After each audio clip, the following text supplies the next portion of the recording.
আসসালামু আলাইকুম প্রিয় দর্শক, আমি মাহবুব সৈকত আপনাদেরকে প্রত্যেককে আমন্ত্রণ জানাচ্ছি মাই টিভি সংলাপে। দর্শক, আপনারা জানেন যে আমরা মাই টিভির এই সংলাপে সমসাময়িক গুরুত্বপূর্ণ বিষয়গুলো নিয়ে আলোচনা করি এবং আপনাদের এই আলোচনায় আপনাদের আগ্রহের কেন্দ্রবিন্দু থাকে দেশের রাজনৈতিক বিষয়গুলো নিয়ে, বিশেষ করে কোন দিকে দেশ যাচ্ছে, রাজনৈতিক দলগুলোর ভাবনা কি, তাদের মধ্যে কি হচ্ছে। 5 আগস্টের যে আমাদের অসংখ্য শহীদের রক্তের বিনিময়ে 5 আগস্ট যে নতুন বাংলাদেশ আমরা পেয়েছিলাম, অসংখ্য ছাত্র জনতার আত্মত্যাগের মাধ্যমে নতুন যে বাংলাদেশ, সেই বাংলাদেশ বিনির্মাণে কিংবা নির্মাণে আমাদের যে অংশীজন রয়েছে তারা কি ভাবছে, সেই বিষয়গুলো নিয়ে আমরা আলোচনা করি। আজকেও তার ব্যতিক্রম হবে না। স্টুডিওতে উপস্থিত রয়েছেন, আপনাদের সাথে পরিচয় করিয়ে দিচ্ছি। আমার ডান পাশে রয়েছেন অ্যাডভোকেট মতিউর রহমান আকন্দ, প্রচার এবং মিডিয়া সম্পাদক, বাংলাদেশ জামাত ইসলামী। আপনাকে স্বাগত জানাচ্ছি। স্বাগতম। আসসালামু আলাইকুম রহমতুল্লাহ। আপনার মাধ্যমে প্রিয় দেশবাসী। এবং আমার বাঁ পাশে রয়েছেন আপনাদের আরেকজন পরিচিত মুখ, সিনিয়র সাংবাদিক, জাতীয় প্রেস ক্লাবের সাবেক সাধারণ সম্পাদক ইলিয়াস খান। ইলিয়াস ভাই, আপনাকে স্বাগত জানাচ্ছি। ধন্যবাদ। আমি প্রথমেই অ্যাডভোকেট মতিউর রহমান আকন্দ আপনার কাছে যাব এবং আপনি দেখেছেন যে জামাতের নিবন্ধন ও রাজনীতি আজকে আলোচনার বিষয়। নিবন্ধন নিয়ে আজকে আমাদের সহকর্মী প্রতিবেদন যেটি করেছে, আমরা একটু সেটি দেখে আসি, তারপরে আপনার আলোচনায় যাব। জি। সন্ত্রাস বিরোধী আইনে বাংলাদেশ জামাতে ইসলাম, ছাত্র শিবির ও সংশ্লিষ্ট সব অঙ্গ ও সহযোগী সংগঠনকে নিষিদ্ধের সিদ্ধান্ত প্রত্যাহার করে প্রজ্ঞাপন জারি করেছে সরকার। দুপুরে প্রজ্ঞাপনটি প্রকাশ করে স্বরাষ্ট্র মন্ত্রণালয়। প্রজ্ঞাপনে বলা হয়, যেহেতু বাংলাদেশ জামাতে ইসলাম এবং উহার ছাত্র সংগঠন ইসলামী ছাত্র শিবির সহ উহার সকল অঙ্গ সংগঠনের সন্ত্রাস ও সহিংসতার সম্পৃক্ততার সুনির্দিষ্ট কোনো তথ্য প্রমাণ পাওয়া যায় নাই, এবং যেহেতু সরকার বিশ্বাস করে যে বাংলাদেশ জামাতে ইসলাম ও উহার ছাত্র সংগঠন ইসলামী ছাত্র শিবির সহ উহার সকল অঙ্গ সংগঠন সন্ত্রাসী কার্যকলাপের সঙ্গে জড়িত নহে, তাই দলটির নিষিদ্ধ ঘোষণা সংক্রান্ত প্রজ্ঞাপন বাতিল করা হলো। এদিকে নিজ মন্ত্রণালয়ে সাংবাদিকদের প্রশ্নের জবাবে অন্তর্বর্তী সরকারের আইন বিষয়ক উপদেষ্টা ডক্টর আসিফ নজরুল বলেন, জামায়াতকে নিষিদ্ধ করার পেছনে আওয়ামী লীগের বদমতলব ছিল। আমরা মনে করি আওয়ামী লীগ কোনো নীতিগত অবস্থান থেকে জামাতকে নিষিদ্ধ করে নাই। আওয়ামী লীগ রাজনৈতিক অপকৌশলের জন্য ছাত্র জনতার বিপ্লবকে নির্মমভাবে দমন করার জন্য এই ইস্যুটাকে এইভাবে ব্যবহার করেছিল। আমরা ছাত্র জনতার গণ অভ্যুত্থানে পরাজিত এবং প্রত্যাখ্যাত একটি দলের অন্যায় ন্যারেটিভের পার্ট হতে পারি না। এ সময় আওয়ামী লীগকে নিষিদ্ধ করা হবে কিনা এমন প্রশ্নের জবাবে আইন উপদেষ্টা জানান, কোন রাজনৈতিক দলকে নিষিদ্ধ করার পক্ষে নন তিনি। আমাদের অ্যাটর্নি জেনারেল অফিস থেকে যখন আওয়ামী লীগকে নিষিদ্ধ করার একটা দাবি উঠেছে হাইকোর্টে, সেই অফিস থেকে এটার প্রতিবাদ করা হয়েছে, এটার বিপক্ষে দাঁড়িয়েছে। ব্যক্তিগতভাবে আমি মনে করি কোনো রাজনৈতিক দলকে নিষিদ্ধ করার পক্ষে আমি না। গ্রেফতারকৃতদের উপর আদালতে হামলা গ্রহণযোগ্য নয় জানিয়ে সাম্প্রতিক সময়ে দায়ের হওয়া মামলার বিষয়ে তিনি বলেন, তদন্তে যদি কারোর অভিযুক্ততা না থাকে তাহলে তাদের নাম বাদ দেওয়া হবে। পুলিশের কাছে মামলা হলে পুলিশ তদন্ত করবে, তদন্ত করে সুস্পষ্ট তথ্য না পেলে পুলিশ ডিসচার্জ করে দিবে। আদালতে যদি মামলা দেয়, আদালত তদন্তপূর্বক এফআইআর নিতে বলবে। আমরা আমাদের যেটুক করার, যে তদন্ত কাজে বা বিচার কাজে, সেখানে আমরা ডিউ প্রসেস বজায় রাখার আপ্রাণ চেষ্টা করব। আমরা শুনলাম এতক্ষণ প্রতিবেদনগুলো এবং আমাদের দর্শকরা এতক্ষণ দেখেছেন। আমি মনে হয় মতিউর রহমান আকন্দ, আপনার কাছে যাওয়ার আগে আমি একটু ইলিয়াস ভাইয়ের কাছ থেকে ছোট্ট করে হলে একটু ঘুরে আসি, আপনার এ ব্যাপারে মূল্যায়নটা শুনি, তারপরে মতিউর রহমান আকন্দের কাছে গেলে ভালো হবে। আপনাকে ধন্যবাদ এবং আমার সহ আলোচক জনাব মতিউর রহমান আকন্দ এবং অনুষ্ঠান যারা দেখছেন, এটি অত্যন্ত স্বস্তির খবর যে একটি বড় দল বাংলাদেশের, তার ছাত্র সংগঠন, অগণিত মানুষের একটি পছন্দের দল, শুধুমাত্র আমার রাজনীতি টিকিয়ে রাখার জন্য বা আমি বিরুদ্ধ মত দমন করার জন্য সেই দলটিকে আমি কোনো কারণ ছাড়াই আমি নিষিদ্ধ করে দিলাম। যদি সন্ত্রাসের কারণে নিষিদ্ধ করতে হয় তাহলে বাংলাদেশের প্রথম দল হবে আওয়ামী লীগ, কারণ তারা গত 15.5 বছর ধরে বাংলাদেশে যে দুর্বিনীত শাসন চালিয়েছে, মুক্তিযুদ্ধের চেতনার নামে মানুষকে নিগৃহীত করেছে, অপরাধের কোনো সীমা নেই। আমরা সেই প্রসঙ্গে আসবো, আমরা মনে হয় সেই সুযোগটা হবে যে এখানে আওয়ামী লীগকে নিষিদ্ধের একটা দাবি উঠেছিল। আসিফ আইন উপদেষ্টার বক্তব্য শুনেছেন, রাজনৈতিক দলগুলোর বক্তব্য শুনেছেন, সেখানে আপনার কমেন্ট শুনবো। আপনি স্বস্তির খবর বলেছেন। জামায়াতের আমির আজকের একটি অনুষ্ঠানে বলেছেন একই প্রায় কথা একই রকম। তিনি বলেছেন যে এটি আসলে ছাত্র জনতার আন্দোলনকে ভিন্ন খাতে প্রবাহিত করার জন্য, যেন জামাতের পরে উত্তেজিত হয়ে অনেক কিছু করলে সেটাকে হাইলাইটস করতে পারে, এরকম একটি বিষয়। না, এতদিন তো সারা বিশ্বে আওয়ামী লীগ যে শাসন টিকিয়ে রেখেছে এটি একটা কৌশল ছিল যে জামাত একটি মডার্ন দল, কিন্তু এই দলটিকে একটি মৌলবাদী দল হিসেবে, আর ধর্মীয় প্রশ্ন যদি হয় তাহলে মৌলবাদী ভালো। এই অর্থে আমি যদি মুসলমান হই, মুসলমান যে মৌলিক নীতিগুলো সেগুলো আমাকে পালন করতে হবে। এই জন্য আপনি আমাকে মৌলবাদী বললো, ওকে আমি মৌলবাদী। এই অস্ত্রটি তারা ব্যবহার করেছে সব সময় এবং অত্যন্ত নির্লজ্জভাবে। আপনি দেখেন যে হেফাজতে ইসলামী, এই যে গত দুদিন আগে ধরা পড়ছে একজন মন্ত্রী, সাবেক তথ্যমন্ত্রী, তার কাজ ছিল সকালে উঠে বেগম খালেদা জিয়াকে গালি দেয়া, জামাতকে গালি দেয়া। হেফাজতে ইসলামের যে আমির ছিলেন একজন খুব বয়সী একজন মানুষ, সেই মানুষটাকে অপমান অপদস্থ করে কথা বলে, আল্লামা শফি। কিন্তু যখন হেফাজত পালিয়ে যাওয়া প্রধানমন্ত্রীকে, এখন তার এটাই তার খেতাব হয়ে গেছে, পালিয়ে যাওয়া। এখন বাংলাদেশে কেউ পালিয়ে যায় না, কিন্তু বহু আন্দোলন হয়েছে, কেউ কিন্তু পালিয়ে যায়নি। তাকে যখন কওমি জননী উপাধি দিলেন, এরপর আর হেফাজতের কোনো দোষ নেই। সুতরাং তারা সবগুলো অর্গান, সবগুলো কৌশল ক্ষমতায় টিকে থাকার জন্য তারা করেছে। সেই কৌশলের একটি অকৌশল, এগুলো অপকৌশল। সেই অপকৌশলের একটি পার্ট ছিল জামাত ইসলামীকে কি বলে যে নিষিদ্ধ করা। কথায় কথায় বলে যে তারা মুক্তিযুদ্ধের বিরোধিতা করে। এই জামাত এখন যা এই প্রজন্ম করেন, মুক্তিযুদ্ধের সময়ের কয়জন লোক আছে? সব তো এই জেনারেশন, তাই না? বা আমাদের এই জেনারেশন একটু সিনিয়র, অধিকাংশ জন্ম মুক্তিযুদ্ধের পরে। সুতরাং ওই কার্ডটার এখন আর বাংলাদেশের মানুষ অনেক সচেতন হয়ে গেছে। দুর্নীতি মোৎসব চালিয়েছে মুক্তিযুদ্ধের চেতনার কথা বলে, বাংলাদেশকে অমানবিক বাংলাদেশ বানিয়েছে। কিন্তু মানবিক বাংলাদেশ ছিল এক সময়। এই যে অমানবিক বাংলাদেশ বানিয়েছে মুক্তিযুদ্ধের চেতনা বলে। 51,000 বর্গমাইল একটি প্লেন ল্যান্ড, এক নেশান।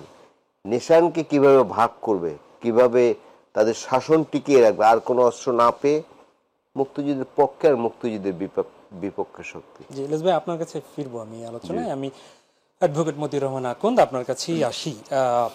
জামাতের আমির আজকে একই রকম কথা আমরা শুনেছি যে ছাত্র আন্দোলনকে বা বৈষম্য বিরোধী ছাত্র আন্দোলন যখন তুঙ্গে আন্দোলনের, তখন এটিকে একটু ভিন্ন খাতে নেওয়ার জন্য আপনি সেই অনুষ্ঠানে ছিলেন।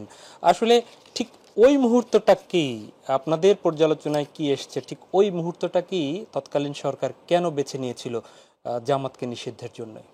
জি, ধন্যবাদ মাহবুব সৈকত এবং আমার সাথে অংশগ্রহণকারী বিশিষ্ট সাংবাদিক নেতা, সাবেক সাধারণ সম্পাদক জনাব ইলিয়াস ভাইকে, এবং আপনার মাধ্যমে আমার প্রিয় দেশবাসীকে, দেশে এবং বিদেশে যারা এই অনুষ্ঠান দেখছেন তাদের সকলের প্রতি আমার আন্তরিক সালাম, শুভেচ্ছা। আসসালামু আলাইকুম।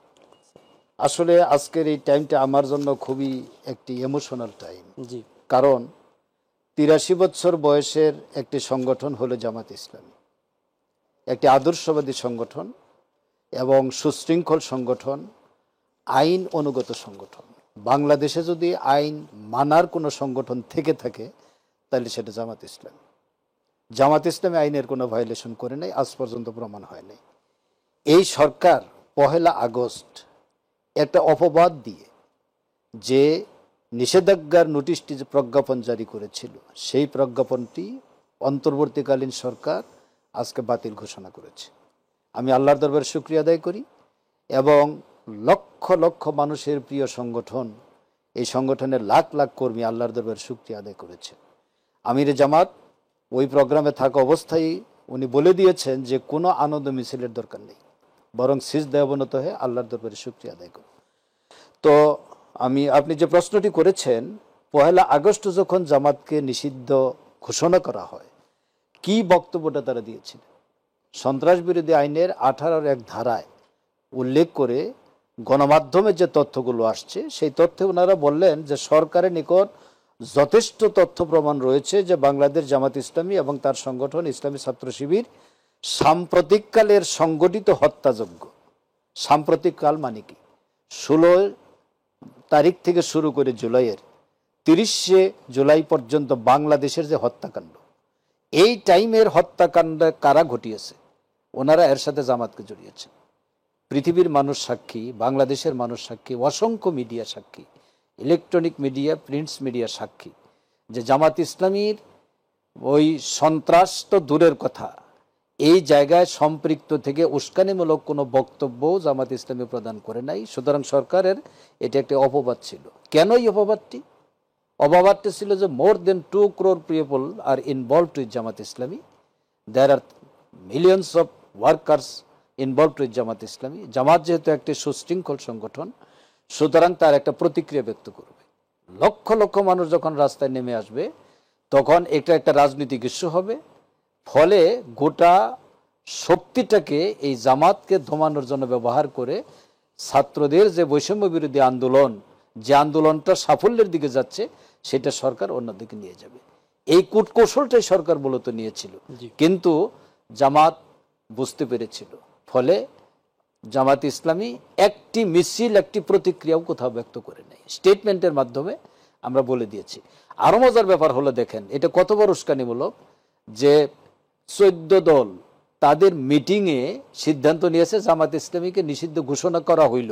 এটা নিষিদ্ধ করা হবে এটা কিন্তু বলে নেই। ওখানে প্রেস কনফারেন্সে যিনি বক্তব্য রেখেছেন গণভবনের সামনে, হ্যাঁ, গণভবনই বলছেন যে 14 দলের সিদ্ধান্ত জামাত ইসলামীকে নিষিদ্ধ, কোন দল আরেক দলকে নিষিদ্ধ করতে পারে না। আর যে আইনটা বলা হয়েছে সে আইনে বলা আছে সুনির্দিষ্ট কারণ লাগবে এবং কারণটা আইনের দ্বারা প্রমাণিত হতে হবে। জামাত ইসলামীর বিরুদ্ধে একটি অভিযোগও প্রমাণিত হয় নাই। অপবাদ তো বহু দেওয়া হয়েছে। গাইবান্ধায় এমপি খুন হলেন, পার্লামেন্টে দাঁড়িয়ে মাননীয় তদানীন্তন প্রধানমন্ত্রী জোর গলায় বললেন এই জামাতি হত্যাকাণ্ড ঘটিয়েছে।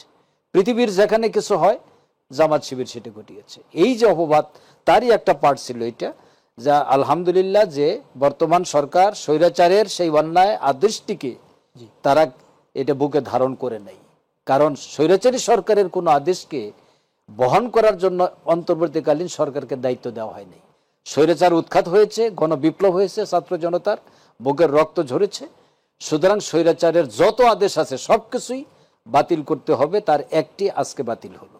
আমি আশা করব ধাপে ধাপে সরকার স্বৈরাচারের সকল আদেশ বাতিল করবে। জি, মতিউর রহমান আকন্দ, এর সাথে যে কথা আসে আপনাদের এই যে নিষিদ্ধের আদেশ বাতিল হলো, আবার আপনারা আপনাদের নামে কার্যক্রম হয়তো চালাবেন, যদিও অন্তর্বর্তী সরকার গঠন হওয়ার পরই বা গঠন হওয়ার আগেই আপনাদের সাথে সংশ্লিষ্টদের মিটিংয়ে বা বৈঠকে ডেকেছিল, তখনই হয়তো বা দেশের জনগণ বুঝে ফেলেছিল যে আপনাদের ব্যাপারে সরকারের অবস্থান কি, কোন দিকে যাচ্ছে।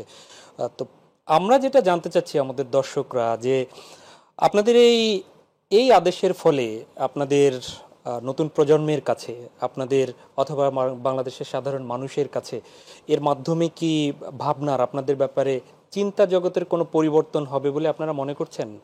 প্রথম কথা হচ্ছে, আপনার এই প্রশ্নের জন্য ধন্যবাদ। দেখেন, জামাত ইসলামী এমন একটা আদর্শের আন্দোলন করে, যে আদর্শটি হচ্ছে মূলত the source of ideology is কোরআন।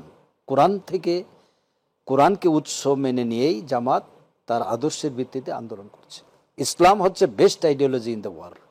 পৃথিবীর বুকে বহু আদর্শের উত্থান পতন হয়েছে, যেমন সোভিয়েত ইউনিয়নে সমাজতান্ত্রিক বিপ্লব হয়েছিল, কিন্তু সেই সমাজতন্ত্র সেখানে টিকে নেই, সোভিয়েত ইউনিয়ন টিকে নেই।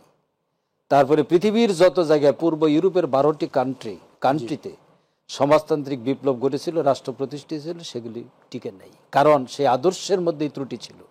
কিন্তু ইসলাম সার্বজনীন, বিশ্বজনীন। আমাদের দুর্ভাগ্য হচ্ছে যে জামাতে ইসলামী লেটেস্ট একটি মডেলের ভিত্তিতে ইসলামকে উপস্থাপন করার সুযোগ এই বাংলাদেশে পায় নাই। সবসময় জামাতের বিরুদ্ধে একটা না একটা প্রপাগান্ডা চালানো হয়েছে, মিথ্যা অজুহাত দাঁড় করানো হয়েছে। এখন আল্লাহ তাআলার একান্ত মেহেরবানি যে একটা পরিবেশ এসেছে, এই পরিবেশ যদি আল্লাহ তাআলা স্থায়ী রাখেন, আমরা বিশ্বাস করি এদেশের মানুষের কথা বলার সুযোগ হবে। আপনি দেখতে পেয়েছেন ইতিমধ্যেই যে 8 তারিখে সরকার শপথ গ্রহণ করার পর 20 দিন চলছে আজকে। এই 20 দিনে জামাত মাঠে ময়দানে জনগণের পার্শ্বে দাঁড়িয়ে যেভাবে ভূমিকা রেখেছে, লাখো লাখো মানুষ জামাত ইসলামের আমিরের পার্শ্বে এসে দাঁড়িয়ে গেছে। জামাত যেখানে যাচ্ছে সেখানে লক্ষ লক্ষ মানুষ জামাতের সাথে এসে সম্পৃক্ত হচ্ছে। আমরা আমাদের বক্তব্য যদি উপস্থাপন করতে পারি, এদেশের তরুণ সমাজ উজ্জীবিত হবে। কারণ এখানে টেকনোলজি থাকবে, এখানে লেটেস্ট মডেল থাকবে, সংস্কারের কথা থাকবে। সংস্কার করার ব্যাপারে কিন্তু আমাদের বক্তব্য আছে, রাজনৈতিক সংস্কার, বর্তমানে যে রাজনৈতিক সংস্কৃতি বাংলাদেশে চালু আছে পুরোটাই চেঞ্জ করতে হবে। জি। এই প্রতিহিংসার রাজনীতি বাদ দিতে হবে এবং আরেকজনকে দাবিয়ে রাখার যে রাজনীতি সেটা বাদ দিতে হবে। সবকিছুই জামাত ইসলামী জাতির সামনে কর্মসূচি ঘোষণা করবে। একটা স্বপ্নের বাংলাদেশে স্বপ্নের কর্মসূচি জামাত দিবে, এটা যথাসময় দিব আমরা ইনশাআল্লাহ। আমি জনাব ইলিয়াস খান, নতুন প্রজন্মের ভাবনার কথা তার দলের যে আত্মপক্ষ সমর্থন করে মতিউর রহমান আকন্দ বলেছেন, আপনি রাজনৈতিক বিশ্লেষক, আপনি সাংবাদিক, আপনার কাছে কি মনে হয়? না, নতুন প্রজন্মের ভাবার সময় আসছে। ধরুন, নতুনের সাথে আমরা যদি আগের প্রজন্মও বলি, যাদের বয়স 30, 40, 50 হয়ে গিয়েছে, না, নতুন যাদের প্রজন্মের তাদের কাছে প্রচার অথবা প্রোপাগান্ডা বিগত দিনে জামাতকে যেভাবেই উপস্থাপিত করা হয়েছে, সেই ভাবনা থেকে আসলে কি বের হতে পারবে? নিশ্চয়ই পারবে। এটা কারণ আছে। ধরুন, গত 15.5 বছর বিশেষ করে জামাতের বিরুদ্ধে বিশেষ করে ব্যাপক অপপ্রচার চালানো হচ্ছে। এই জেনারেশন যে আওয়ামী দুঃশাসন যে কি, এটি কিন্তু দেখেনি, এখন দেখলো আওয়ামী দুঃশাসন। এই যেমন ধরুন 75 সাল যারা দেখেছে, রক্ষী বাহিনী যারা দেখেছে, তারা জানে যে আওয়ামী লীগ কি। কিন্তু আমাদের এই জেনারেশন বা আমাদের অল্প ছোট যারা, তারা কিন্তু আওয়ামী দুঃশাসন এবার দেখলো। সুতরাং বুঝতে পারছি, সুতরাং তরুণদের ভাবার সময় আসে। আমরা জানি ঢাকা বিশ্ববিদ্যালয়ে হলগুলোতে ছাত্রলীগ নামধারী যে যারা ছিল তারা কি করেছে। ছাত্ররা কোনো শান্তি পায়নি, তাদের গণরুমে রাখা হয়েছে, জোর করে মিছিলে নেওয়া হয়েছে, ঠিকভাবে পরীক্ষা দিতে পারেনি, ঠিকভাবে খেতে পারেনি। তো এই সংস্কৃতি তারা দেখেছে। সুতরাং নতুন প্রজন্ম, আপনি যেটা বলেন, ভালো আদর্শ যেদিকে আছে সেদিকে যাওয়ার চেষ্টা করবে বলে আমি মনে করি। কারণ এবারের আন্দোলনটি আমরা কিন্তু আমাদের আসন্নিত করে এই কারণে, আমরা এক পর্যায়ে ভেবেছিলাম এই জেনারেশন সারাদিন মোবাইল দেখে, বিদেশি সিনেমা দেখে, ক্রিকেট খেলা দেখে, তাদের বুঝিয়ে দেশ সম্পর্কে কোনো ধারণা নেই। বাট এটি তারা ভুল প্রমাণিত করেছে। এটি আমাদের একটি বড় অর্জন বলা যায়, যে এই প্রজন্মের মধ্যে দেশপ্রেম আছে, তার দেশকে ভালোবাসে, জীবন দিয়ে তারা প্রমাণ করছে। তো নতুন যে প্রজন্মের কথা বলছেন, তারা ভালো আদর্শ, সেটি জামাত হতে পারে, বিএনপি হতে পারে, অন্য দল, মানে ভালোটাকে ভালো বলার, এটা বলছেন তারা যাবে আমরা আশা করি। এবং এখন তো একটু ভালো সময় এসে জামাতের বিরুদ্ধে যে অর্কেস্ট্রেটেড ক্যাম্পেইনগুলো চলেছে, সেগুলো তো এখন বন্ধ হবে আশা করি। নিশ্চয়ই, জি, আমরা সেটা আশা করি। এবং ঠিকভাবে প্রচার চালাতে পারলে, জামাতের তো আদর্শ আছে, তার কোরআনের কথা বলে। আমরা তো বাংলাদেশের ধর্মভীরু মানুষ, সবাই ধর্ম পালন করতে চায়, বা চেতনায় যদিও সবাই অসাম্প্রদায়িক, এবং এটা তো আমাদের ইসলামের শিক্ষা। আমার একজন বিধর্মীকে তো ওই করার সুযোগ নেই, আছে। জামাত বলেন, বিএনপি বলেন, অন্য যে দলগুলো আছে গণতন্ত্র, মূল বিষয় হচ্ছে একটা গণতান্ত্রিক পরিবেশ ফিরে এসছে। মানুষ কথা বলতে পারে, মানুষ বুঝতে পারবে, 5 ধরনের লেখা দেখবে। আগে ধরুন এই টেলিভিশনে এগুলো সব ভয় ছিল বিটিভির মতো, অন্য কোনো, যে আমাদের জনাব তারেক রহমান, তার বক্তব্য প্রচার করতে পারতো না। এই যে সাবেক 3 বারের প্রধানমন্ত্রী, তাকে 6.5 বছর বিনা কারণে তাকে গৃহবন্দী করে রাখা হয়েছিল, বা জেলে রাখা হয়েছে। সুতরাং এখন একটি স্বস্তির পরিবেশ আসছে। স্বস্তির পরিবেশে ওনার রাজনীতি উনি করবে, আপনার রাজনীতি আপনি করবেন, আমার রাজনীতি আমি করবো, কোনো বাধা তো নাই। জি, ইলিয়াস খান, আমি এই কথার সূত্র ধরি আবার মতিউর রহমান আকন্দ আপনার কাছে ফিরছি। আপনি জামাতের ছাত্র সংগঠন ছাত্র শিবিরের কেন্দ্রীয় সভাপতি ছিলেন, আমি বোধহয় সঠিক বলেছি? জি জি, 98-99 2 বছর ছাত্র শিবিরের, এবং ছাত্র শিবিরকেও একই সাথে আপনাদের অঙ্গ সংগঠনকেও কিন্তু নিষিদ্ধ করা হয়েছিল। ছাত্র শিবিরের ব্যাপারেও কিন্তু অনেক নেতিবাচক বিষয় প্রজন্মের কাছে বিভিন্নভাবে তুলে ধরা হয়েছে। তো সেখান থেকে জামাতের কর্মকাণ্ডের কথা আপনি বললেন, জামাতের আমির বিভিন্ন জায়গায় যাচ্ছেন, তার কথাগুলো সাধুবাদ পাচ্ছে, এটি ঠিক আছে, আমরাও অবজার্ভ করেছি। তো আপনাদের কি মনে হয় যে ছাত্র শিবিরের রাজনীতি বা এখন ইতিবাচক পরিবেশ তৈরি হয়েছে, যেটা ইলিয়াস ভাই বললেন? এর আগে আমরা দেখতাম যে বিভিন্ন জায়গায় আপনাদের বন্ধুপ্রতিম যে দল বিএনপি, যখন আপনারা একই সাথে সরকারে ছিলেন, তখনও কিন্তু 2 ছাত্র সংগঠনের মধ্যে কিছুটা বিচ্ছিন্ন ঘটনা বা ঘটনা লেগে থাকতো। তো সেই প্রেক্ষাপটে এখনকার সময় কি আসলে কিভাবে দেখবে মনে করেন? আপনাদের ছাত্র শিবিরকে কিভাবে দেখবে এবং আপনাদের পথ চলাটা কিভাবে হবে? ধন্যবাদ আপনাকে। আসলে ইসলামী ছাত্র শিবির একটা নিয়মতান্ত্রিক সংগঠন। কারণ শিবিরের যে শৃঙ্খলা, এই শৃঙ্খলার সাথে কেন ছাত্ররা শিবিরের প্রতি আকৃষ্ট হয়, ছাত্রদের মধ্যে যে আদর্শিক এবং সত্যকে গ্রহণ করার প্রবণতা, এই প্রবণতাটা ছাত্ররা অন্য কোথাও খুঁজে পায় নাই। যার জন্য হাজারো প্রপাগান্ডা, জুলুম, নির্যাতন, আক্রমণের মধ্যেও সাধারণ ছাত্ররা ছাত্র শিবিরকে পছন্দ করেছে, গ্রহণ করেছে। আমার জানা মতে 1977 সালের 6 ফেব্রুয়ারি থেকে এই পর্যন্ত শিবিরের চাইতে বেশি শিক্ষাঙ্গনে আক্রান্ত হয়েছে অন্য কোনো সংগঠন, তার কোনো উদাহরণ কেউ দিতে পারবে না। শিবিরের বিরুদ্ধে যা হয়েছে সব প্রপাগান্ডা, অপপ্রচার। যেমন বাস্তব একটা উদাহরণ দিই, চট্টগ্রাম বিশ্ববিদ্যালয়ের ভাইস চ্যান্সেলরের বিরুদ্ধে আন্দোলন হয়েছিল। আলমগীর মহিউদ্দিনের সাহেব তখন ভিসি বিরোধী আন্দোলন দীর্ঘ সময় হয়েছিল। ভাইস চ্যান্সেলর তার বাসভবনে আটক ছিলেন। ফলে সেই আন্দোলনটা ভায়োলেশন হয়েছে, সন্ত্রাস হয়েছে বলে তদন্ত কমিটি হয়েছিল।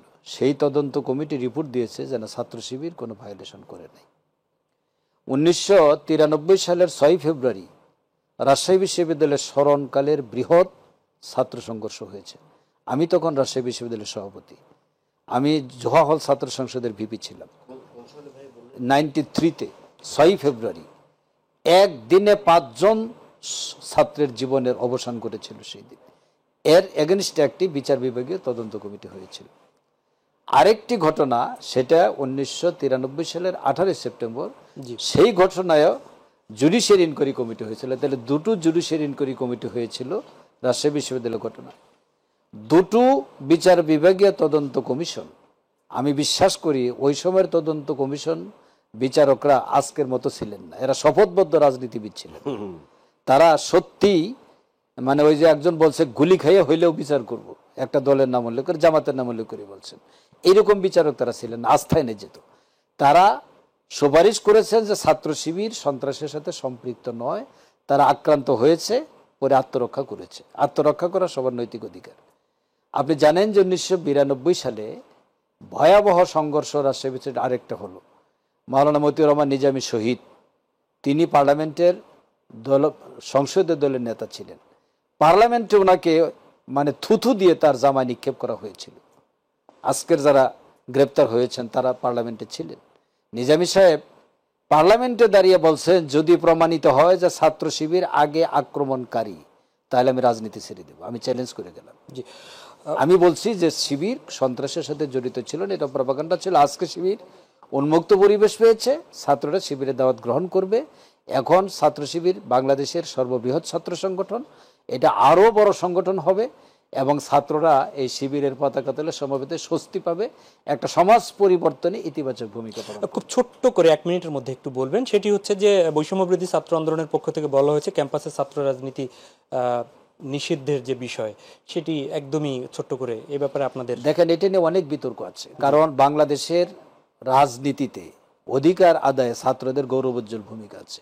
1969 সালের ছাত্র আন্দোলন, 70-এর মহান মুক্তিযুদ্ধ, 71 সালের, 1990 সালের ছাত্র আন্দোলন, এইবারের ছাত্র আন্দোলন, যদি ছাত্ররা মাঠে না নামতো, জগদ্দল পাথরের মতো চেপে বসা এই স্বৈর শাসককে উৎখাত করা সম্ভব হতো না।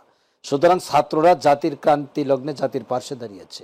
ছাত্ররা রাজনৈতিক সচেতন হবে, রাজনৈতিক ভূমিকা রাখবে, কিন্তু কোনো সন্ত্রাসে জড়িত হবে, কোনো লেজুর ভিত্তি করবে না। ধন্যবাদ ইলিয়াস ভাই, আপনার জন্য 1 মিনিট আসলে এই প্রশ্নের উত্তর। না, ছাত্র রাজনীতি আমি বন্ধের পক্ষে না। কারণ বাংলাদেশের যত অর্জন, 52-এর ভাষা আন্দোলন, 69-এর গণ অভ্যুত্থান, 86 সালে আন্দোলন, 71-এর মহান মুক্তিযুদ্ধ, সর্বশেষ মানে এই আন্দোলনটি আগে 90-তে, আমরা তখন ঢাকা বিশ্ববিদ্যালয়ের ছাত্রদের কারণে মূলত তৎকালীন সরকারের পতন হয়েছে। রাজনৈতিক দলগুলো কিন্তু আন্দোলন করেছে, অনেক আন্দোলন করেছে, ফেলতে পারেনি। কিন্তু 90-র ডাকসুর পরে ব্যাপক আন্দোলন হলো এবং ঈশ্বর সরকারের পতন। এবারও আপনি দেখুন, দীর্ঘদিন ধরে কিন্তু বিএনপি, জামাত ইসলামী, অন্যান্য যে দলগুলো আছে, গণতান্ত্রিক দলগুলো, সবাই আন্দোলন করছে, কিন্তু ফেলতে পারেনি। যদিও বলা হয় যে ছাত্রদের অবদান, এটি যেমন সত্য, আরেকটি বিষয় হচ্ছে রাজনৈতিক দলগুলোর তো প্রত্যেকটা অঞ্চলে কর্মী সমর্থক আছেন, তারাও এই আন্দোলনে যোগ দিয়েছে। সুতরাং ছাত্র রাজনীতি বন্ধ করা এটা ঠিক হবে। আমরা পরবর্তী আলোচনায় যাব এবং নিশ্চয়ই আর এরপরে জামাতের ভাবনা কি আমরা ইতিমধ্যে দেখেছি যে আপনারা বিভিন্ন ইসলামী দলের সাথে মিটিং করছেন, যাদের সাথে আপনাদের অনেক দূরত্ব ছিল তাদের সাথেও দেখেছি। নতুন করে রাজনীতির অঙ্গনে অনেক কিছুই আলোচনা আসছে, সে বিষয়ে আপনাদের কাছ থেকে শুনবো, ইলিয়াস ভাইয়ের মতামত শুনবো। তবে একটা বিরতি থেকে ফিরে প্রিয় দর্শক, যাচ্ছি একটা বিরতিতে, সঙ্গেই থাকবেন আমাদের আশা করছি।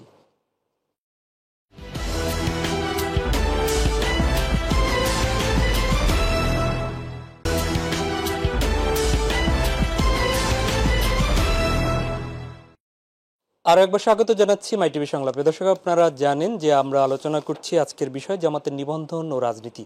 স্টুডিওতে আমরা আলোচনা শুনছিলাম, বিরতির আগে দুজন আলোচক রয়েছেন। আমার ডান পাশে রয়েছেন অ্যাডভোকেট মতিউর রহমান আকুন্দ, প্রচার এবং মিডিয়া সম্পাদক বাংলাদেশ জামাত ইসলামী, এবং তিনি জামাতের সর্বোচ্চ নীতি নির্ধারণী ফোরাম নির্বাহী পরিষদের সদস্য, এবং একই সাথে রয়েছেন সিনিয়র সাংবাদিক, রাজনৈতিক বিশ্লেষক এবং সাবেক সাধারণ সম্পাদক জাতীয় প্রেস ক্লাবের ইলিয়াস খান। আমরা মতিউর রহমান আকন্দ আপনার কাছেই ফিরছি। আমরা আপনাদের সাথে ইসলামী দলগুলোর যে সাম্প্রতিক সময় মিটিং, সেখানে যাওয়ার আগে ছাত্র রাজনীতির বিষয়ে আপনাদের মতামত শুনছিলাম, কিন্তু একটি বিষয় সবসময় ক্যাম্পাসে যারা থাকে তারা নিশ্চিত হতে চায় যে সহ অবস্থান এবং কোনোভাবে কোনো ক্যাম্পাস বা দখলের রাজনীতি এইগুলো না থেকে শিক্ষার পরিবেশ সুষ্ঠু রেখে সবাই সবার জায়গায় পড়াশোনা ঠিক রেখে এই বিষয়গুলো ব্যাহত হয় অনেকে মনে করছেন। তো সেই নিশ্চয়তাটুকু কতটুকু আসলে আপনি আপনার জায়গা থেকে দিতে পারবেন? প্রথম কথা হচ্ছে যে ছাত্র রাজনীতি থেকে লেজুর বৃত্তি পরিহার করতে হবে। রাজনৈতিক দলকে ছাত্রদেরকে ক্ষমতায় যাওয়ার সিঁড়ি হিসেবে ব্যবহার করার মনোবৃত্তি থেকে দূরে সরে আসতে হবে। তারপরে লাঠিয়াল বাহিনী হিসেবে ব্যবহার করার মনোবৃত্তি পরিহার করতে হবে। ছাত্র রাজনীতি হবে ক্যাম্পাস কেন্দ্রিক, শিক্ষাঙ্গন কেন্দ্রিক, ছাত্রদের সমস্যা সমাধান কেন্দ্রিক, লেখাপড়া ডেভেলপমেন্ট করা কেন্দ্রিক এবং ছাত্রদের চরিত্র ডেভেলপমেন্ট করা কেন্দ্রিক। এই তৎপরতা যদি ক্যাম্পাসের মধ্যে সীমায়িত থাকে, তাহলে ছাত্র রাজনীতির বর্তমান যে অবস্থাটা আছে সেটা আর থাকবে না। কারণ সবাই চান ছাত্ররা রাজপথে আসুক, রক্ত দেখ, আর রাজনীতিবিদরা ক্ষমতায় যাক। এই প্রবণতার থেকেই বিশ্ববিদ্যালয়গুলোতে, শিক্ষাঙ্গনগুলোতে এক ছাত্র সংগঠন আরেক ছাত্র সংগঠনের উপরে হামলা করে। এই হামলা বন্ধ করতে হলে রাজনৈতিক লেজুর বৃত্তি এবং অন্যান্যগুলো পরিহার করতে হবে। তাহলেই আমরা এই নিশ্চয়তা দিতে পারি যে আমরা কখনো ছাত্র শিবিরকে জামাতে ইসলামী তার নিজস্ব রাজনৈতিক উদ্দেশ্যে ব্যবহার করে নাই। শিবির কিন্তু আলাদা সংগঠন, শিবিরে আলাদা গঠনতন্ত্র আছে, তাদের নির্বাচন পদ্ধতি আলাদা। অন্য দলের নেতারা ছাত্র নেতাদেরকে নির্ধারণ করে, আর শিবির সভাপতি নির্বাচিত হয় সদস্যদের ভোটে। এটা কিন্তু একটা ব্যতিক্রম ধর্মী সংগঠন ছাত্র শিবির। সুতরাং ছাত্র শিবির যে বৈশিষ্ট্য আছে, এই বৈশিষ্ট্য যদি অন্য সংগঠনগুলো চলে আসে, তাহলে আর শিক্ষাঙ্গনে কোনো সন্ত্রাস থাকবে না। ইলিয়াস ভাই, এটা কি সম্ভব আসলে লেজুর বৃত্তি বন্ধ করা? আমি খুব ছোট্ট করে শুনবো এই উত্তরটা। না, অসম্ভব কিছু না। এক সময় তো মনে হয়েছিল শেখ হাসিনার দুর্বিনীত শাসন একটি বোধ হয়, এটিকে কি বলা যায়, এটিকে এটার অবসান ঘটানো অসম্ভব, বাংলাদেশে সম্ভব হয়েছে, তাই না? সম্ভব আমি মনে করি, কারণ ছাত্রদের মধ্যে নতুন চেতনার জন্ম নিচ্ছে। এখন আমাদের যে ডেমোগ্রাফিক ডিভিডেন্ড পাচ্ছি, যদি শিক্ষিত জনগোষ্ঠী গড়ে তুলতে পারি, তাতে আমাদের বিরাট, আমাদের এই জনসংখ্যাটা জনসম্পদে পরিণত হবে। আপনি যে এখন জাপানে, স্ক্যান্ডিনেভিয়ান কান্ট্রি, ওয়েস্ট ইউরোপ, অনেক জায়গায় বার্থ রেট মাইনাস, তারা কর্মক্ষম মানুষই নেই, কিন্তু আমাদের কিন্তু অনেক মানুষ আছে। সুতরাং এক্ষেত্রে ছাত্রদের দায়িত্ব নিতে হবে। এখন ছাত্ররা যে আন্দোলনটি এত বড়, অনেকে বলেন যে দ্বিতীয় মুক্তিযুদ্ধের মতো, এবং অনেকে সেরকম খুশি হয়েছেন, হওয়ার কারণও আছে। 15 বছর কেমন শাসন ছিল তো আমরা জানি। সুতরাং তারা ভালো কিছু উপহার দেবে। আসলে ভাই যেটি বলেছে আমি তার সাথে একমত। ক্যাম্পাস কেন্দ্রিক রাজনীতি করতে হবে ছাত্রদের কল্যাণের জন্য। আমি তো বলতে পারি, ধরুন এই যে গত 15.5 বছর ছাত্র সংগঠন, সরকারি যে ছাত্র সংগঠন ছিল, তারা ছাত্রদের পক্ষে একটি কথা বলেছে? কিচ্ছু বলেনি, বরং ছাত্রদেরকে ব্যবহার করেছে, বরং ছাত্রদেরকে দমন পীড়ন করেছে। এটি তো যে ক্ষমতায় ছিল বা যে দলগুলো সব দলগুলো করে থাকে, আগে এত বাজে অবস্থা। তিনি সহ অবস্থানের কথা বলেছে। আমি বলি, আমি যখন ঢাকা বিশ্ববিদ্যালয়ে সাংবাদিকতা করেছি, সব সংগঠন তখন ছিল, ছাত্রদল, ছাত্রলীগ, বাম সংগঠন, বিভিন্ন জায়গায় প্রোগ্রাম করতো। আমাদের হলেও অনেক সংগঠনের আমাদের বন্ধুরা ছিলেন, বড় ভাই ছিলেন। কিন্তু এখন এই গত 15.5 বছরই একটা কি বলে যে একটি মানে অন্য কোনো সংগঠনের কোনো পলিটিক্স করার সুযোগই ছিল না। ইভেন ছোট ছোট বাম সংগঠন তাদেরও নানাভাবে বাধা দিয়েছে। বাম সংগঠন তো আমরা জানি লোক কম, ছাত্রলীগ ছাত্রদল ঢুকতে পারে না, শিবির তো ঢাকা বিশ্ববিদ্যালয়ে পলিটিক্স করতে পারে না বা করে না আমি জানি না, বোধহয় শৃঙ্খলা কমিটি দিয়ে কোনো একটা এম্বার্গো আছে আমি যতটুকু শুনেছি। কোনো সংগঠন রাজনীতি করতে পারে না, এটি তো ক্যাম্পাসের কথা। আমাদের দুর্ভাগ্য কি জানেন, 90-এর গণ আন্দোলনের পরে, গণতন্ত্র আসার পরে আমাদের কিন্তু সব প্রতিষ্ঠানগুলো, এই যে পাবলিক বিশ্ববিদ্যালয়, কলেজগুলো, কোথাও কোনো নির্বাচন নেই। স্বৈরাচারী এরশাদের সময় কিন্তু ছিল, গণতন্ত্র আমরা ফিরে পেয়েছি। এবং দেখেন 90-এর পরে ঢাকা বিশ্ববিদ্যালয় বা বিভিন্ন পাবলিক বিশ্ববিদ্যালয় দলীয় আনুগত্যে নির্বাচিত হতেন। তিনি ভালো একাডেমিশিয়ান না হন, নিশ্চয়ই আপনাদের মনে আছে ঢাকা বিশ্ববিদ্যালয় একদম ভাইস চ্যান্সেলর কিছু কথা ভাইরাল হয়েছে, আমরা দেখেছি। বাংলা শুদ্ধ করে বলতে পারেন, ঠিক ঢাকা বিশ্ববিদ্যালয় বেশি। এটি তো হওয়া উচিত না। ইলিয়াস ভাই, দুজনই করি আসলে আমাদের দেশের রাজনীতিবিদদেরকে জি সবচাইতে বেশি প্রাধান্য দিতে হবে যে এই দেশের ভবিষ্যৎ হলো ছাত্র সমাজ। জি জি জি, তাদেরকে ডিস্টার্ব করা যাবে না, তাদেরকে লেখাপড়ায় মনোনিবেশ করতে হবে, ওখানে থেকেই তারা তাদের রাজনীতি করবে। তাদেরকে যে জাতীয় রাজনীতিতে সম্পৃক্ত করা, এটাই হলো সবচেয়ে বড় সমস্যা। দুজনই আপনারা আশার কথা শোনাচ্ছেন। আমরাও 90-এর পরবর্তী সময়েও এরকম আশা হয়তো তখন দেখেছিল, এখনো আশা সেটা দেখছি, আমরা আশাই বেঁচে থাকতে চাই। আমি একটু ফিরছি হচ্ছে আপনার কাছে, মতিউর রহমান আকন্দ। জনাব আকন্দ, আপনারা জামায়াত ইসলামী, আমরা দেখেছি যে আপনাদের সাথে ইসলামী দলগুলোর যাদের সাথে আমরা এর আগে দেখেছি যে আপনাদের দূরত্ব ছিল, এরকম অনেক দলের সাথে আপনারা মিটিং করেছেন। এটি কি জোট করার জন্য মিটিং হচ্ছে? দেখুন, আমরা আসলে কোনো জোট বা নির্বাচনকে সামনে রেখে কোনো আলাপ আলোচনা করছি না। আমরা আলাপ আলোচনা করছি যে 15.5 বছরের স্বৈর শাসকের কবলে পড়ে গোটা বাংলাদেশ যে ধ্বংসের অতল গহ্বরে তলিয়ে গিয়েছে, অর্থনীতি বিধ্বস্ত, ব্যাংকিং খাত ধ্বংস হয়ে গিয়েছে, 17 লক্ষ কোটি টাকা বিদেশে পাচার হয়ে গেছে, মিল ফ্যাক্টরি কলকারখানা সবকিছুই প্রায় ধ্বংসের শেষ প্রান্তে। এই অবস্থায় জাতিকে মেরামত করতে হবে, এই জন্য জাতীয় ঐক্য দরকার। আমরা একটি আমাদের আহ্বান যে রাজনৈতিক দল মত পার্থক্য নিজেদের মধ্যে থাকবে, কিন্তু জাতি গঠনের ক্ষেত্রে আমাদের জন্য কোনো ভিন্ন মত না থাকে, এটা হবে। এই জন্য আমিরে জামাত একটা স্লোগান দিয়েছেন, no majority no minority but we want unity. এখানে মেজরিটি মাইনরিটির প্রশ্নটা, ইউনিটি দরকার। মিস্টার মাহবুব, খুবই দুর্ভাগ্যের বিষয়, বাংলাদেশের 53 বছরে কোনো রাজনৈতিক ঐক্য গড়ে ওঠে নাই বাংলাদেশে। এই যে রাজনৈতিক অনৈক্য, এই অনৈক্যের কারণেই বাংলাদেশ আজকে বিভিন্ন সমস্যায় জর্জরিত। এই হাত থেকে বাংলাদেশকে উদ্ধার করতে হবে। সেই সেন্সকে সামনে রেখেই জামাত ইসলামের সকল রাজনৈতিক দলের সাথে আলাপ আলোচনা করছে, মত বিনিময় করছে। আমরাও আমাদের বক্তব্য তুলে ধরছি, তারাও তাদের বক্তব্য তুলে ধরেছেন।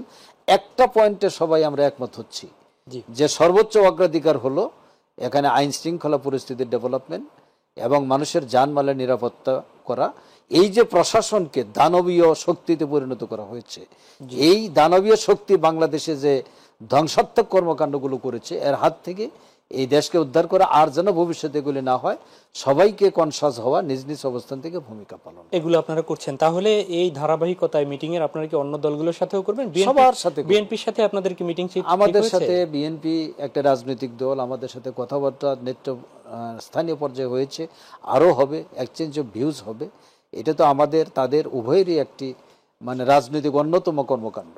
জি, আপনাদের সাথে আমরা দীর্ঘদিন পর্যন্ত প্রকাশ্যে কোনো সভা ওনাদের দেখিনি, খুব সহসাই কি বিএনপির সাথে আপনাদের কোনো সভা হবে?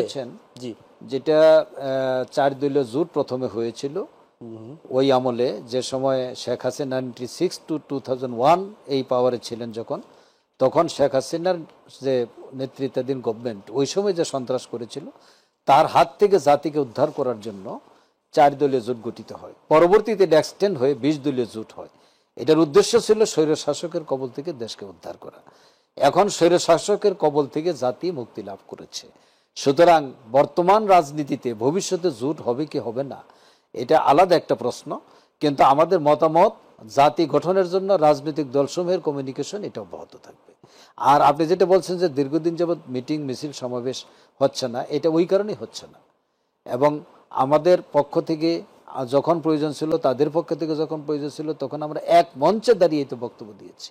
পরবর্তীতে জোট যখন তার কার্যকারিতা হারিয়েছে, তখন যার যার অবস্থান থেকে আন্দোলন হচ্ছে, নিজ নিজ কর্মসূচি বাস্তবায়ন হচ্ছে। আগামী নির্বাচন নিয়ে আপনারা কি, আপনাদের ভাবনা এখন কি? আসলে আপনারা কি ইসলামিক দলগুলো বা আলাদা জোট করছেন, নাকি বিএনপির সাথে জোটবদ্ধভাবে হয়েছেন? এর আগে আমরা বিএনপির পক্ষ থেকে জাতীয় সরকারের একটা বিষয়ে আমরা শুনেছিলাম, তাদের যে রূপরেখা আছে তো সেখানে জাতীয় সরকারের একটা বিষয় রয়েছে, তো সেই বিষয়ে আপনাদের কোনো আলোচনা আগাচ্ছে কিনা? প্রথম কথা হচ্ছে যে 20 দিনের সরকার বিধ্বস্ত অবস্থায় দেশের দায়িত্ব গ্রহণ করেছে। রাজনীতিতে শুধু ইলেকশন করলে সকল সমস্যার সমাধান হবে না, এটা কিন্তু মনে রাখতে হবে। কারণ ইলেকশন তো বাংলাদেশে বহু হয়েছে, এবং কেয়ারটেকার সরকারের অধীনে ফ্রি অ্যান্ড ফেয়ার ইলেকশন হয়েছে, কিন্তু এরপরে আজকে বাংলাদেশ এই পর্যায়ে আসলো কেন? সামগ্রিক সংস্কার দরকার। এই সংস্কার, এই যে এত বড় একটা কমিটমেন্ট জাতির সামনে আমরা দিয়ে রেখেছি, গোটা জাতির দাবি ছিল গণহত্যার বিচার হবে। এই গণহত্যার বিচার যদি না হয়, এই রক্তের যে বদলা, এই বদলা কে নিবে, কে দিবে? যারা হত্যাকারী, এটার বিচারটা সর্বোচ্চ অগ্রাধিকারীটা আনতে হবে। দ্বিতীয় হলো যে একটা সিস্টেমের সংস্কার করতে হবে। নির্বাচন কমিশন তো ঠুটু জগন্নাথ। আমি সেই প্রশ্নের আগে আপনি এই জন্য সবকিছু মিলাইয়া এই সিস্টেম চেঞ্জ হওয়ার পরেই নির্বাচনের প্রসঙ্গটা আসবে। এর আগেই যদি আমরা নির্বাচন নিয়ে আলোচনা শুরু করে দেই, তাহলে এই সকল কাজ নিচে পড়ে যাবে। আপনি গণহত্যার বিচারের কথা বলেছেন, পাশাপাশি আপনাদের দলের আমির খুব সুস্পষ্টভাবে বলেছে যে দলীয়ভাবে আমরা কোনো প্রতিশোধ নিব না, এই নিশ্চয়তা দিচ্ছে। ঠিকই আছে, উনি তো ঠিকই বলেছেন, এবং আমাদের বক্তব্য এটাই, দলীয়ভাবে প্রতিশোধ না নেওয়ার বক্তব্য আমিরে জামাত যেটা বলেছেন এটা কারেক্ট। এখন আমি যেটা বলেছি যে বাংলাদেশে সহস্রাধিক লোকের যে জীবন বিপন্ন হলো, এই হত্যার কি বিচার হবে না? অবশ্যই প্রত্যেকটি হত্যাকাণ্ডের বিচার হতে হবে। অন্তর্বর্তীকালীন সরকারের প্রধান উপদেষ্টা দুদিন আগে যে বক্তব্য দিয়েছেন, তিনি কিন্তু জাতির সামনে অঙ্গীকার করেছেন এই গণহত্যার বিচার করতে আমরা বদ্ধপরিকর। আমাদের বক্তব্য একটাই, যে ফ্রি অ্যান্ড ফেয়ার ট্রায়াল হতে হবে, এখানে নিরপেক্ষভাবে বিচারটা হতে হবে। এই বিচার না হলে জাতি রক্ত ঋণে আবদ্ধ, এই ঋণ মুক্ত হবে না বাংলাদেশ। ইলিয়াস খান, মামলা হচ্ছে বিক্ষিপ্তভাবে, যে যেভাবে পারছে মামলা করছে বিভিন্ন জায়গায়, এবং মামলায় ধরছে, রিমান্ড নিচ্ছে। এটি কি আগের পুরনো চরিত্রেরই মতো মনে হচ্ছে না? একজন হয়তো, প্রত্যেকেই হয়তো কোনো জায়গার খুনের মামলা দিচ্ছে, আরেকজনকে সে হয়তো বা অর্থ কেলেঙ্কারির সাথে আছে। পুনরাবৃত্তি আমি বলবো না, কারণ পুনরাবৃত্তি তো করা সম্ভব না। তা তো যেমন একজন বিএনপি নেতা হাবিবুর রহমান খান সোহেল, তার বিরুদ্ধে 450-র বেশি মামলা। আমি জানতাম 452টি 1.5-2 বছর আগে, এখন বোধহয় আরও বেড়েছে। এই মামলাগুলো যে দেয়া হচ্ছে, ধরুন বলা হচ্ছে যে খুনের মামলা ওনার নামে কেন দিল। এখন ধরুন এই যে খুন খারাপই হয়েছে, যে পতিত সরকারে যিনি প্রধান ছিলেন, তার সাহসেই তো হয়েছে, এবং তার দুর্নীত শাসনকে টিকিয়ে রাখার জন্য আমাদের মাথায় রাখতে হবে। সুতরাং তিনি, যেমন ধরুন উন্নত দেশে ট্রেন অ্যাক্সিডেন্ট হলে রেলমন্ত্রী পদত্যাগ করে, ট্রেন কি রেলমন্ত্রী চালায়? এটা হচ্ছে দায়িত্ব। যিনি ড্রাইভিং সিটে, তাকে, তিনি কিন্তু মূল ব্যক্তি। সুতরাং সেই কারণে অনেক জায়গায় মামলা হচ্ছে। কিছু অভিযোগ এসছে যে কিছু কিছু মামলা আগের মতোই হচ্ছে, অজ্ঞাতনামা অনেকে আসামি আছে, অনেককে আসামি করা হয়েছে। আমরা যেটি বলতে চাই, কোনো নির্দোষ ব্যক্তি যেন সাফার না করে। এই পুলিশের প্রতি যে মানুষের এত ক্ষোভ ছিল এবার আন্দোলনে, এরকম কিন্তু মানুষ কোনোদিন দেখেনি। ব্যাপক ক্ষোভ পুলিশের প্রতি, কারণ তারা গত 15 বছর ধরুন এই 4 জন শিবিরের বন্ধু বসে আলাপ করলেন, এই মামলা ঠুকে দিল, অ্যারেস্ট করে নিয়ে গেল যে বিয়ের অনুষ্ঠান থেকে ধরে নিয়ে। হ্যাঁ, তারপরে ধরেন অনেক জায়গায় দেখতাম প্রায় যে জামাতের 10 জন নেতা কি বলে যে এরা নাশকতার চেষ্টা করছিল। তো আপনার বাসায় আমি দাওয়াত খেতে এলাম, তো নাশকতার কি আছে ভাই? এরকম নানা অত্যাচার নির্যাতন মানুষকে করেছে।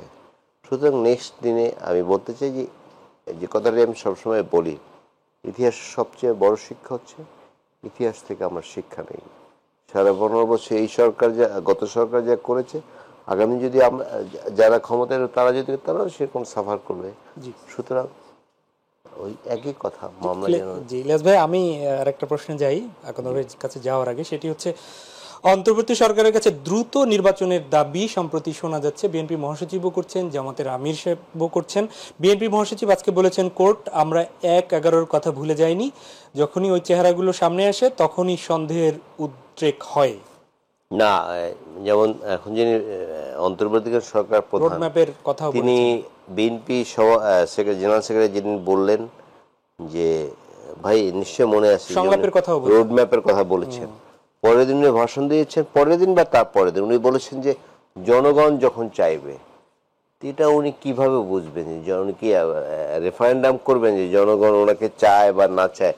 বরং আমি মনে করি অনেক ত্যাগ আছে রাজনৈতিক দলগুলোর, বিএনপি বলেন, জামাত বলেন, যারা গণতন্ত্রের জন্য লড়াই করেছে, যুদ্ধ করেছে, জীবন দিয়েছে, অঙ্গহানি হয়েছে, অর্থহানি হয়েছে, অনেক মানুষ। এই যে আমি দেখি যে গ্রামেগঞ্জে যে ধরুন একজন ইউনিয়নের সভাপতি ৫ জন লোক নিয়ে যে দোকানে চা খাবেন, সেই সামর্থ্য এখন আর নাই, অনেক সাফারিং হচ্ছে। সুতরাং যত দ্রুত সম্ভব রাজনৈতিক সরকারের কাছে ক্ষমতা দেওয়া উচিত, একটা সুষ্ঠু ভোট দিয়ে। কারণ এবার যারা আন্দোলন করেছে এই জেনারেশন কোনোদিন ভোট দিতে পারে। যত দ্রুতটা কতদিনে সেটা আমি স্পেসিফিক বলবো না।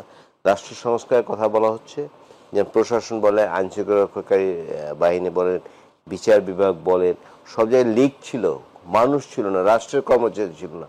শিক্ষক লীগ, বিচারক লীগ, তারপরে কেন জানি একটা দেশের প্রধান বিচারপতি তিনি ছাত্রলীগের সভাপতি সেক্রেটারির কাছ থেকে ফুল নেন এবং কি বলে যে তলোয়ার উপহার নেন, শোর্ট, মনে আছে?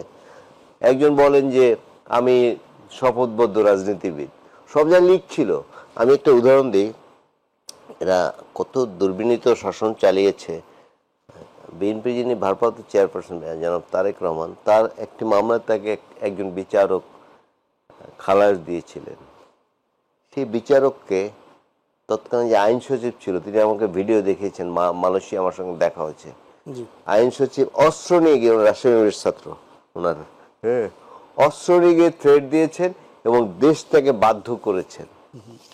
এই তো বাংলাদেশ। একজন প্রধান বিচারপতি বাংলাদেশ থাকতে পারে না, কারণ তার মনোমতো, যদি সে আগে অনেক অন্যায় করেছে, কিন্তু তিনি শেষ পর্যন্ত তাকে দেশ ছেড়ে পালিয়ে যেতে। আমি এই আলোচনায় ফিরবো, আমাকে আরেকটা বিরতিতে যেতে হচ্ছে।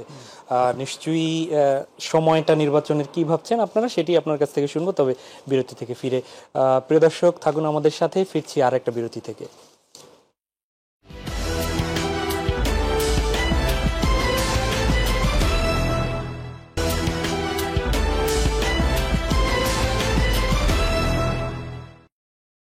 আবারও স্বাগত জানাচ্ছি আপনাদের সবাইকে মাই টিভি সংলাপে। দর্শক, আপনারা জানেন আমরা কথা বলছি জামাতের নিবন্ধন এবং আগামী দিনের রাজনীতি নিয়ে। বিরতির আগে ছিলাম সিনিয়র সাংবাদিক ইলিয়াস খানের কাছে। আমরা ফিরছি বাংলাদেশ জামাত ইসলামীর প্রচার এবং মিডিয়া সম্পাদক অ্যাডভোকেট মতিউর রহমান আকন্দ আপনার কাছে। আমি যে প্রশ্নে বিরতির আগে ছিলাম ইলিয়াস ভাইয়ের কাছে, আপনার কাছে সেই প্রশ্নের যাচ্ছি যে যৌক্তিক সময়, আপনারা নির্বাচনের দ্রুত একটা রোডম্যাপ চাচ্ছেন, আবার বলছেন যৌক্তিক সময়, সেটিও সেই যৌক্তিক সময়টা কতদিন? ধন্যবাদ। আমি একটু পূর্বের একটা পয়েন্টে টাচ করতে চাই, মামলা সংক্রান্ত বিষয়ে আপনি যে কথাগুলো বলেছেন যে আগের অবস্থার পুনরাবৃত্তি হচ্ছে কিনা, আমার মনে হয় না পুনরাবৃত্তি হচ্ছে। আর আগের কি ঘটনা ঘটছে একটা উদাহরণ দিয়ে আমি আপনার পয়েন্টে চলে যাব। দেখুন, একজন মানুষ মারা গেছে, মাওলানা আব্দুস সোবহান সাহেব, তিনি তথাকথিত যুদ্ধাপরাধ ট্রাইব্যুনালে তিনি সাজা দেওয়া হলো, সেই সাজায় তিনি কারাগারে ছিলেন, ওখান থেকে তিনি চিকিৎসা অবস্থায় দুনিয়া থেকে চলে গেলেন। ওনাকে আসামি করে গুলশান থানায় মামলা করা হলো। মাওলানা শামসুল ইসলাম আনম শামসুল ইসলাম সাহেব, সাবেক এমপি, তিনি কারাগারে বন্দী, ওনার নামে মামলা করা হলো। মাওলানা রফিকুল ইসলাম খান কারাগারে বন্দী, আর ওনার বিরুদ্ধে পল্টনে মতিঝিলে সন্ত্রাস করার মামলা দেওয়া হলো। এই সমস্ত মামলা আর বর্তমানের মামলার মধ্যে একটু তফাৎ আছে। এই জন্য আমি মনে করি যে যারা প্রকৃতপক্ষে অভিযুক্ত, যারা কাজ করেছেন, তাদের বিরুদ্ধে মামলা হচ্ছে বলে আমার বিশ্বাস। আপনাদের নেতারা এখনো অনেকে যারা জেলে, কি এখনো আছে নেতারা? অনেকেই বের হয়েছে, এখন অনেকেই আছেন, অনেকে ভিতরে আছেন, তাদের একটা আইনি প্রক্রিয়ার মাধ্যমে তারা বের হয়ে আসবেন ইনশাআল্লাহ। আমি এবার আসি আপনার যৌক্তিক সময়। আসলে আমাদের বক্তব্য খুব পরিষ্কার।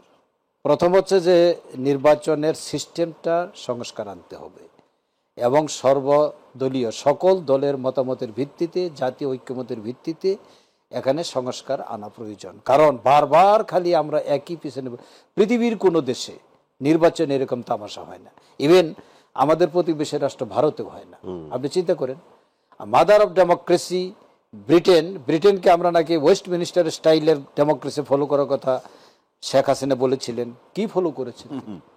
আর মার্কিন যুক্তরাষ্ট্র এত গালিগালাজ তার বিরুদ্ধে করলেন। মার্কিন যুক্তরাষ্ট্রের নির্বাচনে তো পৃথিবীর কোনো গণতান্ত্রিক দেশে এরকম সিস্টেম নাই। সুতরাং মিনিমাম যে নির্বাচনের কমিশনের যে ভূমিকা, সেটা বাংলাদেশে নাই। এটা সংস্কার করতে হবে। এই দেশ আমাদের সকলের, তাড়াহুড়া করার কোনো বিষয় নাই, আবার লেংদি করার কোনো বিষয় নেই। আপনি দেশ সংস্কারের কথা যেখানে বলছেন, সেখানে বাংলাদেশের রাজনৈতিক দলগুলোর আভ্যন্তরীণ যে সংস্কার কিংবা গণতন্ত্র চর্চা, তা নিয়েই তো বাংলাদেশের মানুষের প্রশ্ন রয়ে গেছে। আমরা এই ব্যাপারে বলতে চাই, ছাত্ররা কিন্তু বলছে একটি কথা, আমরা যে অনেক রাজনৈতিক অনেক ব্যক্তির কাছে পছন্দ নাও হতে পারে, কিন্তু তরুণ প্রজন্মের যে mind, you should study the mind of young generation, এটা যদি আমরা বুঝতে না পারি তাহলে কিন্তু আমরা একটা ভুল করবো। তারা নতুনত্ব চাচ্ছে। জি, তারা চাচ্ছে যে রাজনীতিতে আমাদের সামনে একটা ভিশন থাকুক, একটা মিশন থাকুক।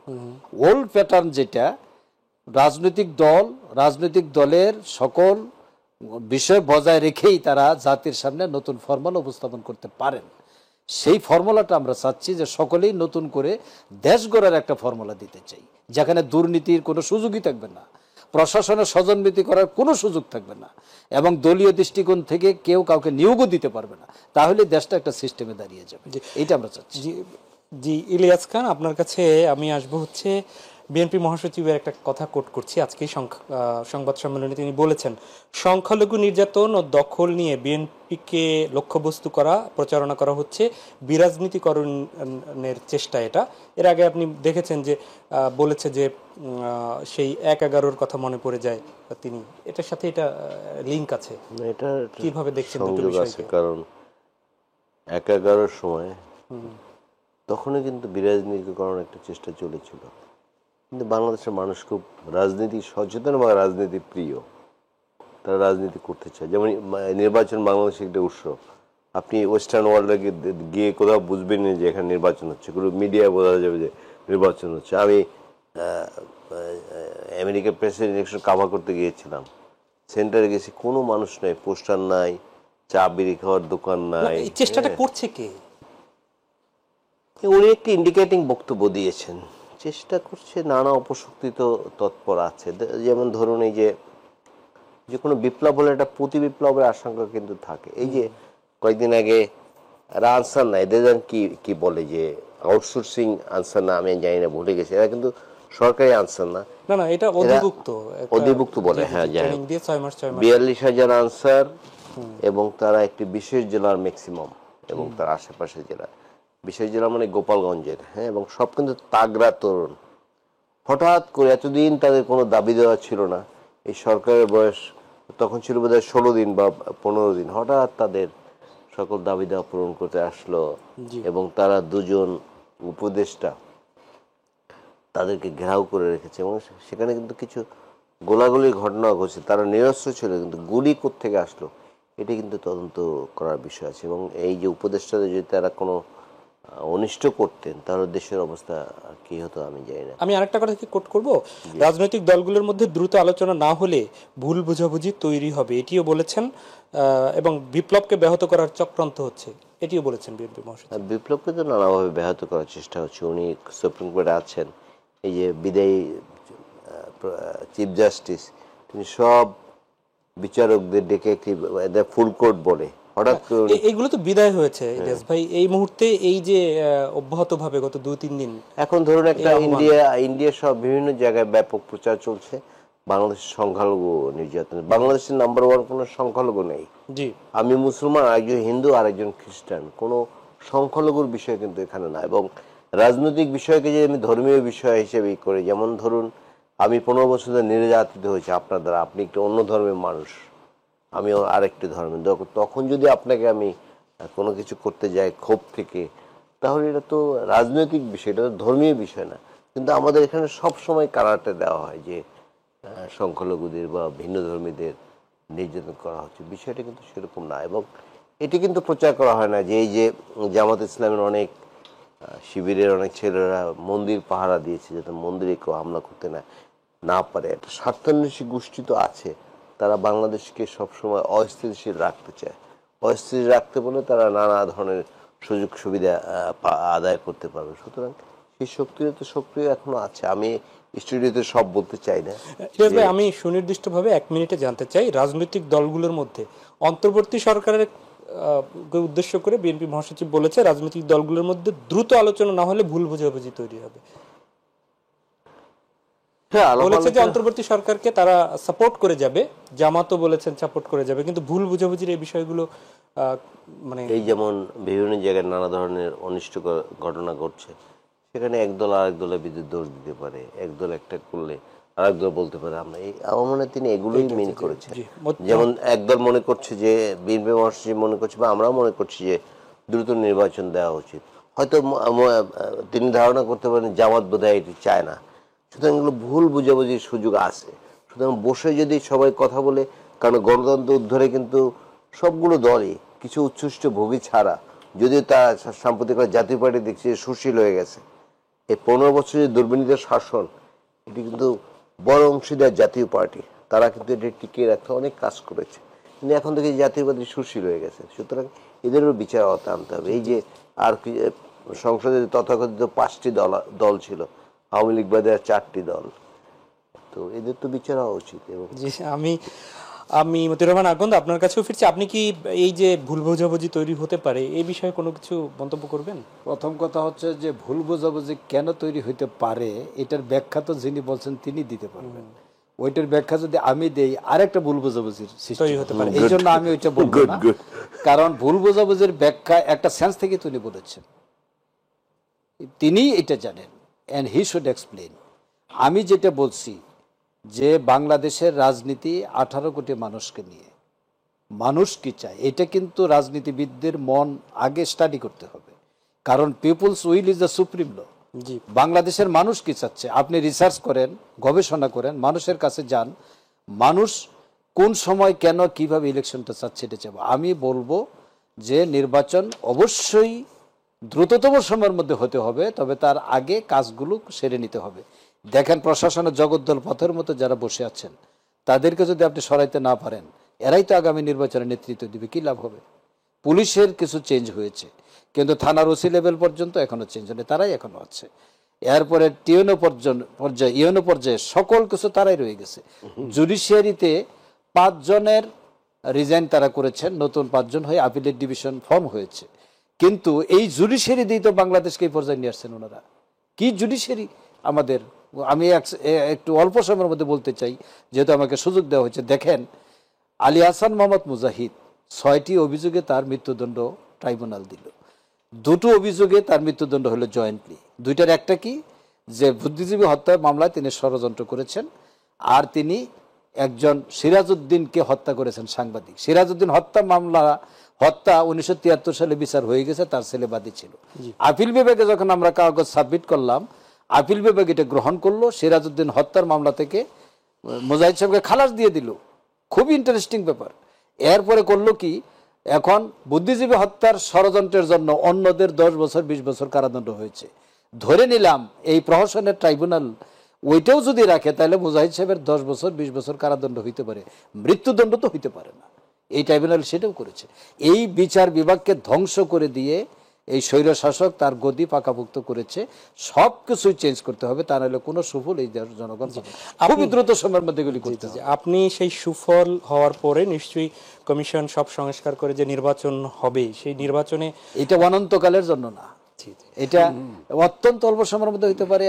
বহু নজির আছে। লতিফুর রহমান সাহেব যখন চিফ অ্যাডভাইজার হইলেন তিনি তো 3 মাসের মধ্যে ইলেকশন করেছেন।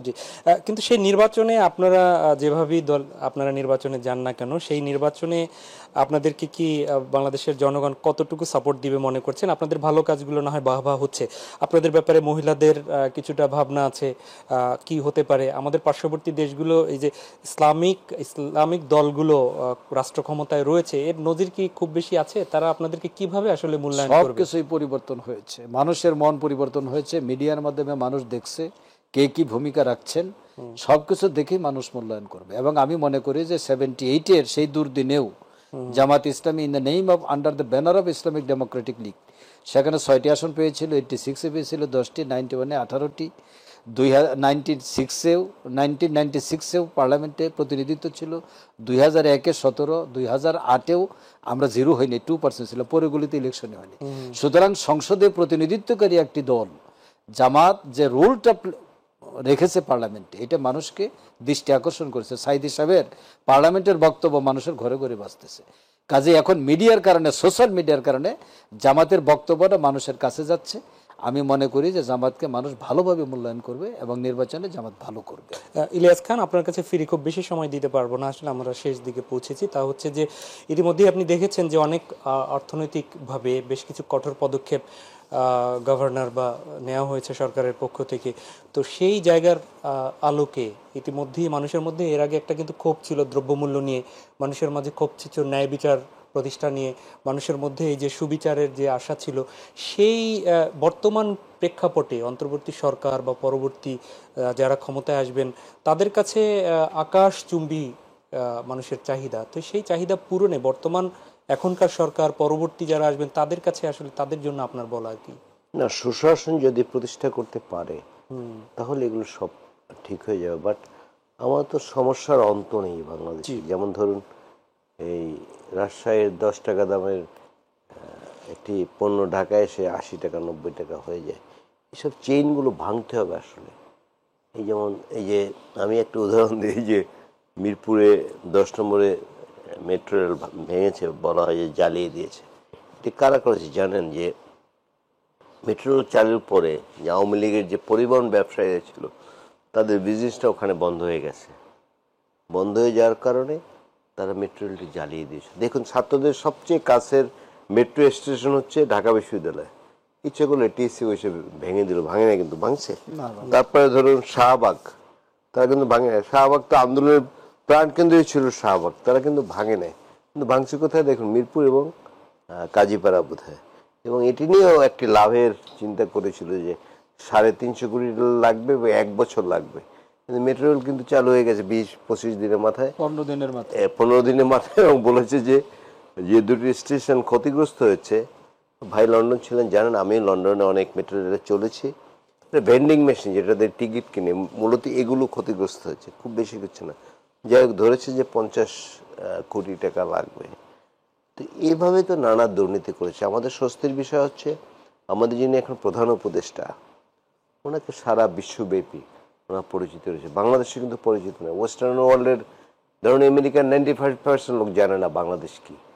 যারা রাজনীতি করেন তারা, ইভেন ইউকেরও যেমন একজন মূল যারা ব্রিটিশ, তারা কিন্তু জানে না বাংলাদেশ কোথায়, অনেকেই জানে না। বাট এখানে উপনিবেশ শাসন ছিল, সেই জন্য অনেকের নাম শুনেছে। কিন্তু ডক্টর ইউনূস সাহেবকে সবাই চিনে। আমি শেষ করি, তিনি আশা করি আমাদের জীবনে স্বস্তি আনতে পারবেন। সুশাসন প্রতিষ্ঠিত হলে এইসব যে যত কিছু মূল্যস্ফীতি সবগুলো কমে যায়, মানুষের জীবনের। অনেক ধন্যবাদ মতিউর আকন্দ। আমি একদমই আপনার জন্য হয়তো 1 মিনিটের কম সময় দিব। আপনার দর্শকদের জন্য যদি কোনো কিছু বলার থাকে আপনি বলবেন। আমি প্রথম বলবো যে দেখেন, এই দেশের অর্থনীতি যদি সমৃদ্ধ না হয় তাহলে দেশ দাঁড়াতে পারবে না। 17 লক্ষ কোটি টাকা দেশের বাইরে পাচার হয়ে গিয়েছে। এক ইসলামী ব্যাংক থেকে 60,000 কোটি টাকা লুটপাট করে নিয়ে যাওয়া হয়েছে।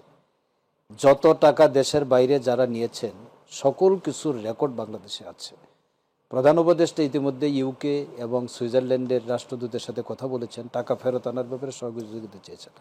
বাংলাদেশের মানুষের টাকা বাংলাদেশে ফেরত আসতে হবে, এটা হবে এই সরকারের প্রধান দায়িত্ব। টাকা যদি ফেরত আসে, বাংলাদেশ আর দরিদ্র থাকবে না, এই সংকটের সমাধান হবে। নাম্বার 1। নাম্বার 2 হচ্ছে এই যে মধ্যস্বত্বভোগীদের কাজ কারবার, চাঁদাবাজি। চুয়াডাঙ্গা থেকে একজন মাল নিয়ে রওনা হয়েছেন ঢাকা আসতে, তার চাঁদা দিতে হয় কত হাজার টাকা। তিনি সেই টাকার প্লাস করে ব্যয়ের মধ্যে পণ্য বিক্রি করেন। এই চাঁদাবাজিটা উৎখাত করতে হবে, তাহলে পণ্যের দাম কমে যাবে। এইটা দায়িত্ব হলো এই সরকারের। এইভাবে প্রত্যেকটি জায়গায় চাঁদাবাজি, টেন্ডারবাজি এবং রাস্তায় ধরে মানুষের কাছ থেকে যে টাকা পয়সা উৎখাত, এগুলি সব বন্ধ হয়ে গেলে দ্রব্যমূল্য অটোমেটিক কমে যাবে। আমি এই সুযোগে আপনার মাধ্যমে একদমই বলতে 30 চাই, সেকেন্ডে শেষ করতে 30 হবে। সেকেন্ড, আমি এটা বলতে চাই যে আমাদের সবচেয়ে বড় সম্ভাবনাময় হইল ছাত্র সমাজ, যুব সমাজ, তাদেরকে গড়ে তুলতে হবে। জাপানেও 13 বছর বয়সের পরে ছাত্রদেরকে কাজ দেওয়া হয়, বাংলাদেশে কিন্তু বেকারত্বের বেশি। এই বাংলাদেশের প্রত্যেকটি নাগরিককে কাজে লাগাইতে হবে, কাজ দিবে, অর্থ পাবে, দেশটা সমৃদ্ধ হবে, কর্মসংস্থানের ব্যবস্থা। অনেক ধন্যবাদ আপনাকে ধন্যবাদ, দেশবাসীর জি, মতিউর রহমান আকন্দ এবং অসংখ্য ধন্যবাদ ইলিয়াস খান। প্রিয় দর্শক, এই ছিল আমাদের আজকের আয়োজন। দেখা হবে পরবর্তীতে। আমরাও আপনাদের মতো প্রত্যাশা করছি। আসুন সবাই যার যার জায়গা থেকে ভূমিকা পালন করি একটি কল্যাণমূলক দেশ গড়ার কাজে। আল্লাহ হাফেজ।